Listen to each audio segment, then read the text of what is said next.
Dear students, welcome to EPR Education.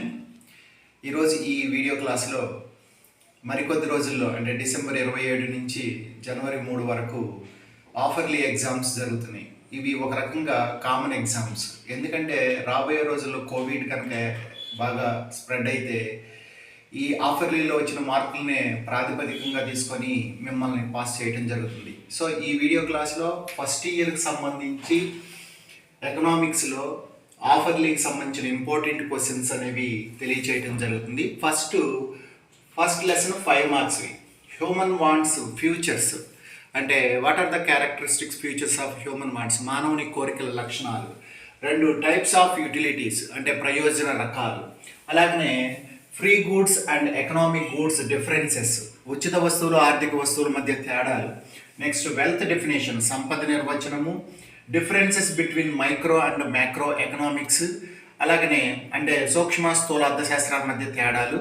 Next Jacob వైనర్ definition అంటే అర్థశాస్త్రంలో Jacob వైనర్ ఇచ్చిన నిర్వచనం. సో ఇవన్నీ కూడా ఈ 6 క్వశ్చన్స్ ఫస్ట్ లెసన్ నుంచి మీకు బాగా ఇంపార్టెంట్. అవి ఫాలో అయితే మీకు గ్యారంటీగా కలుస్తాయి. నెక్స్ట్ సెకండ్ లెసన్ వచ్చేటప్పటికి ప్రాపర్టీస్ ఆఫ్ ఇండిఫరెన్స్ కర్వ్, ఉదాసీనత వక్రరేఖ లక్షణాలు, ధర్మాలు. Next budget line or price line, budget రేఖ గురించి రాయాలి. Next differences between cardinal and ordinal utility, cardinal యూటిలిటీకి ఆర్డినల్ యూటిలిటీకి మధ్య తేడాలు. నెక్స్ట్ థర్డ్ లెసన్ 5 మార్క్స్ వచ్చేటప్పటికి మీరు ఫాలో అవ్వాల్సిన ఇంపార్టెంట్ క్వశ్చన్స్ ఏంటంటే what are the factors determine the demand, demand నిర్ణయించే కారకాలు. Next why a demand curve as a negative slope, demand రేఖ ఎందుకు రుణాత్మక వాలు కలిగి ఉంటుంది, రీజన్స్ రాయాలి ఇక్కడ. Next question exemption or limitations of law of demand, demand సూత్రం యొక్క పరిమితులు లేదా మినహాయింపులు. Explain the next question explain the law of demand, demand సూత్రాన్ని వివరించడం. Next types of price elasticity demand అంటే ధర డిమాండ్ వ్యాకోచత్వం యొక్క రకాలు, 5 రకాలు ఉంటే 5 రాయాల్సి ఉంటుంది. Next total outlay method for measuring price elasticity demand, demand వ్యాకోచత్వాన్ని కొలవడానికి మొత్తం ఖర్చు పద్ధతి గురించి రాయాలి ఇక్కడ. నెక్స్ట్ పాయింట్ ఎలాస్టిసిటీ మెథడ్ అంటే బిందు వ్యాకోచ పద్ధతి గురించి ఇక్కడ రాయాల్సి ఉంటుంది. సో ఈ మొత్తం 3 లెసన్స్ మీద 16 5 మార్క్స్ క్వశ్చన్స్ మీరు ఫాలో అవ్వాల్సి ఉంటుంది. నెక్స్ట్ 10 మార్క్స్కి వచ్చేటప్పటికి సెకండ్ లెసన్లో 2 క్వశ్చన్స్ బాగా చదివితే గ్యారంటీగా ఒక క్వశ్చన్ కలుస్తుంది.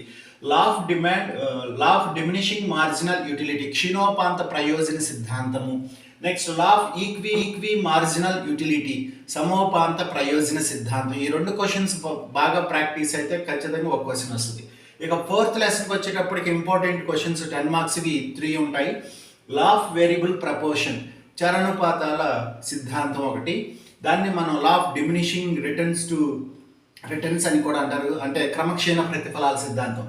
సెకండ్ క్వశ్చన్ ఫోర్త్ లెసన్లో law of return to scale అంటే తరహాను అనుసరించిన ప్రతిఫలాల సిద్ధాంతం. నెక్స్ట్ థర్డ్ క్వశ్చన్ ఫోర్త్ లెసన్లో ఎస్ఏ క్వశ్చన్ ఏంటంటే distinguish between internal and external economies అంటే అంతర్గత బహిర్గత ఆదాయాల మధ్య ఉన్న వ్యత్యాసాలు. సో ఈ 5 క్వశ్చన్స్ చదివితే గ్యారంటీగా 3 క్వశ్చన్స్ కలుస్తాయి మీకు 10 మార్క్స్కి.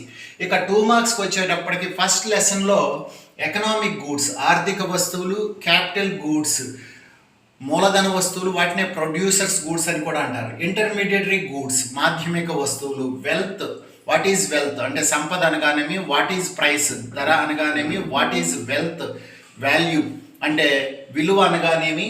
నెక్స్ట్ చాయిస్ ప్రాబ్లం అంటే ఎంపిక సమస్య. ఇక సెకండ్ లెసన్ వచ్చేటప్పటికి కార్డినల్ యూటిలిటీ అంటే కార్డినల్ ప్రయోజనము, ఆర్డినల్ యూటిలిటీ అంటే ఆర్డినల్ ప్రయోజనము, budget line or price line, అలాగనే స్కేల్ ఆఫ్ రెఫరెన్స్ అభిరుచి తరహా, అలాగనే MRS marginal rate of substitution అంటే ప్రతిస్థాపనోపాంత రేట్. ఈ క్వశ్చన్స్ సెకండ్ లెసన్ నుంచి 5 మార్క్స్కి ఇంపార్టెంట్, 2 మార్క్స్కి ఇంపార్టెంట్.